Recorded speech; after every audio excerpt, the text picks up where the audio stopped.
اللہ سبحانہ تعالیٰ 5 دفعہ ہمیں اپنے پاس بلاتا ہے کہ آؤ میرے بندے مجھ سے بات کرو۔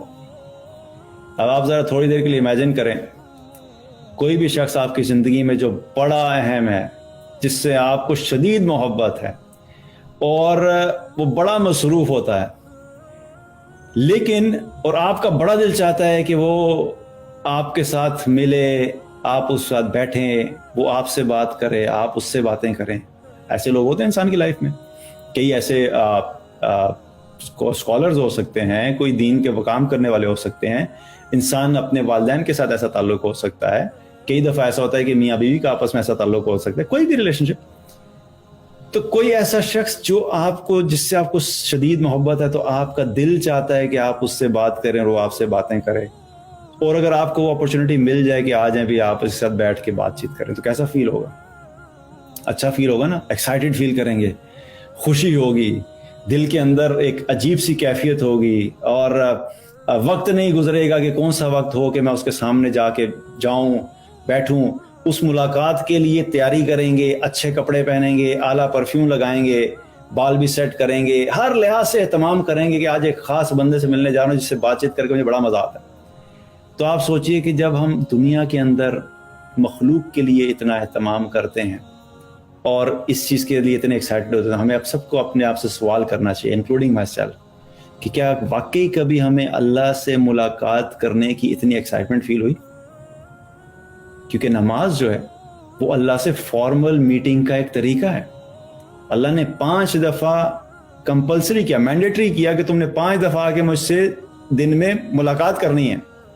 تو کبھی میرے اور آپ کے دل کے اندر وہ ایکسائٹمنٹ ہوئی کہ آج ہم اللہ سے بات چیت کر رہے ہیں؟ اور اللہ سے بات چیت کا مطلب کیا ہے کہ حدیث سے ہمیں کیا پتہ لگتا ہے کہ آپ صلی اللہ علیہ وسلم نے فرمایا کہ جو سورہ فاتحہ ہے، جب انسان سورہ فاتحہ پڑھتا ہے تو سورہ فاتحہ کا اللہ سبحانہ تعالیٰ بندے کو جواب دیتا ہے۔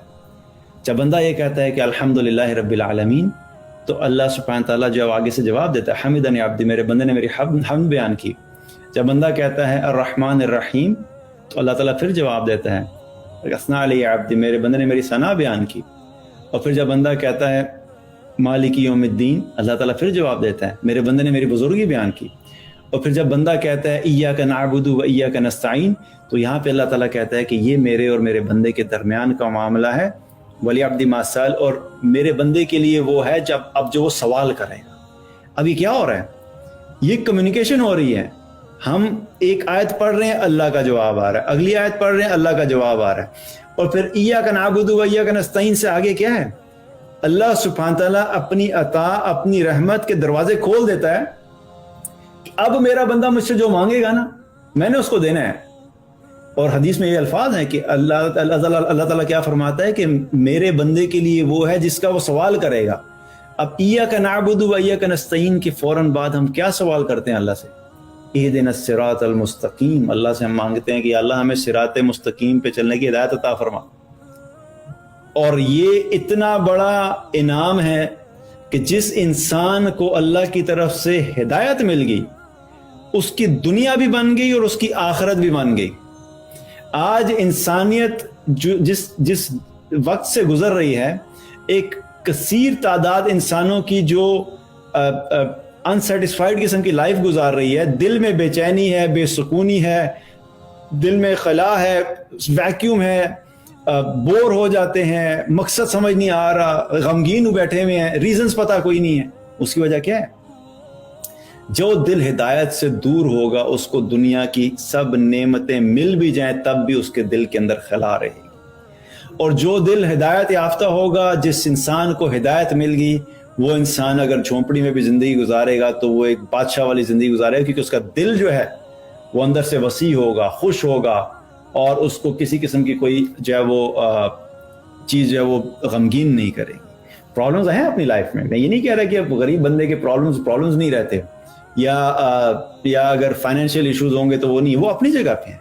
لیکن جو انسان اللہ کو پہچان جاتا ہے اور اللہ سے کنیکٹ ہو جاتا ہے، پھر اس کے لیے جو پرابلمز ہوتے ہیں لائف کے، وہ پرابلمز کا جو انٹینسٹی ہوتی ہے وہ کم ہو جاتی ہے۔ اس کے لیے بڑے مسئلے نہیں ہوتے، کیونکہ اس کا دل اللہ کی طرف متوجہ ہے، اور وہ ہر چیز میں یہ یقین رکھتا ہے کہ ٹھیک ہے، یہ میرے اللہ کا فیصلہ ہے. جس اللہ سے میں محبت کرتا ہوں اس نے مجھے ہدایت بھی تو دی ہے, اور سب سے اہم جو چیز تھی وہ تو ہدایت ہی تھی. گاڑی نہیں ہے تو کوئی بات نہیں, بائک نہیں ہے تو کوئی بات نہیں, گھر بڑا اعلیٰ نہیں ہے تو کوئی بات نہیں, گھر کے اندر ایئر کنڈیشننگ نہیں ہے تو کوئی بات نہیں, اللہ تو ہے. 5 وقت کی نماز تو میرے پاس ہے, قرآن پڑھنے کی مجھے توفیق ملی ہوئی ہے. جب میں اللہ کو یاد کرتا ہوں میرا دل جو ہے وہ باغ باغ ہو جاتا ہے, میرے چہرے پہ مسکراہٹ آ جاتی ہے. جب میں مشکل میں ہوتا ہوں اس اللہ کی طرف سے جب آزمائش آتی ہے میں صبر کرتا ہوں.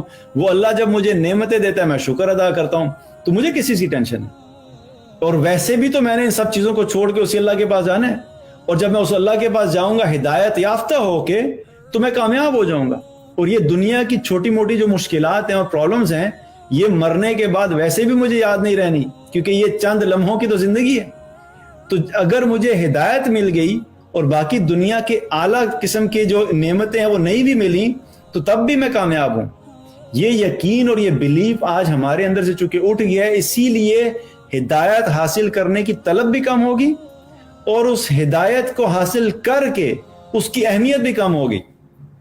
جن کو اللہ نے ہدایت دی اور دنیا کا کچھ مال و متاع نہیں دیا, ان میں سے بھی اکثریت کیا ہوتی ہے کبھی کبھی ڈاؤن ہو جاتے ہیں لوگوں کو دیکھ کے, لوگوں کا مال دیکھ کے, لوگوں کی گاڑی دیکھ کے.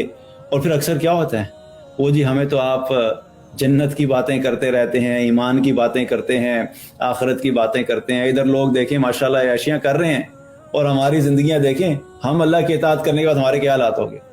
تو شیطان جو ہے پھر ایسے لوگوں کو بھی کیا کرتا ہے, کئی دفعہ کے اٹیک کرتا ہے, ان کو بتاتا ہے کہ بھئی یہ تم جس لائف پہ گزار رہے ہو یہ کس قسم کی زندگی ہے. تو یاد رکھیں اگر اللہ نے آپ کو ہدایت دی ہے تو اس سے بڑا کوئی انعام نہیں ہے. جس چیز کو اللہ نے خود چوز کیا فاتحہ کے اندر کہ میرے بندے مجھ سے مانگنا ہے تو گاڑی نہ مانگنا, گھر نہ مانگنا, بینک بیلنس نہ مانگنا, بڑے بڑے جو ہے وہ بزنس مت مانگنا. اللہ کہہ سکتا تھا, اللہ یہ بھی تو کہہ سکتا تھا کہ چلو بھئی میرا بندہ جو مجھ سے مانگے اس کے بعد اللہ تعالیٰ یا یوں بلینک چھوڑ دیتا. یہ بھی ہو سکتا تھا کہ اب تم جو مانگو گے تمہیں ملے گا, اور اس کے بعد جو ہے بات اللہ اوپن چیک کے طور پہ دے دیتا. لیکن اللہ کو پتا تھا کہ میرا بندہ علم کے اعتبار سے کمزور ہے, عقل کے اعتبار سے کمزور ہے, اس کی ججمنٹ غلط ہو سکتی ہے, یہ اپنے معاشرے سے انفلوئنس ہو کے غلط ڈیسیژنز کر سکتا ہے, یہ غلط چیز مانگ بیٹھے گا, یہ کوئی چھوٹی سی چیز مانگ کے جو ہے اتنی بڑی اپرچونٹی کو ضائع کر دے گا. تو اللہ سبحانہ تعالیٰ نے ہم پہ نہیں چھوڑا, اللہ نے ہمیں بتا دیا کہ میرے بندے دیکھو سب سے اہم چیز تمہیں بتا رہا ہوں, اب جو تم نے مانگنی ہے وہ مانگو, اہدنا الصراط المستقیم, ہدایت مانگو. تم ہدایت یافتہ ہوگے تو تم دنیا میں بھی کامیاب اور آخرت میں بھی کامیاب. ہدایت تمہیں نہ ملی تو ساری دنیا کی نعمتیں اگر مل گی, پوری دنیا کے اوپر تمہیں بادشاہت بھی مل گی, اور ہدایت کے بغیر دنیا سے چلے گے تو ناکام ہو جاؤ. تو اللہ نے کیا کیا, ہمیں ہدایت کا راستہ بتایا. تو نماز کیا ہے, یہ اللہ سے کمیونیکیٹ کرنے کا ایک فارمل طریقہ اللہ نے ہمیں دیا. اور